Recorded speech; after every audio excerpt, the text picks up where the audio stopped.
अस्सलाम वालेकुम स्टूडेंट। और आज का ये वीडियो जो बीएड का एंट्रेंस टेस्ट दे रहे हैं या फिर पीएचडी के लिए या फिर बीएससी नर्सिंग के लिए जो दे रहे हैं, उनका जो हॉल टिकट का जो लिंक है वो आ चुका है। आप यहाँ पे देख सकते हैं। हॉल टिकट में जैसे ही आप क्लिक कीजिएगा वो इस तरह का एक पेज खुल के आएगा।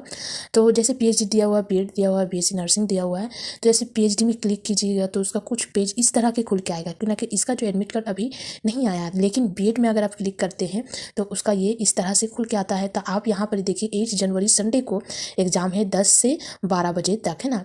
10 से 12 बजे तक है। और पहले उसके बाद 2 से 5 है ना, कुछ इस तरह का एग्ज़ाम ये दिया हुआ है। मुझे समझ में नहीं आया, जो दे रहे हैं उसको पता होगा कि डेट टाइम एग्ज़ाम से संडे और इंटरेंस, है ना।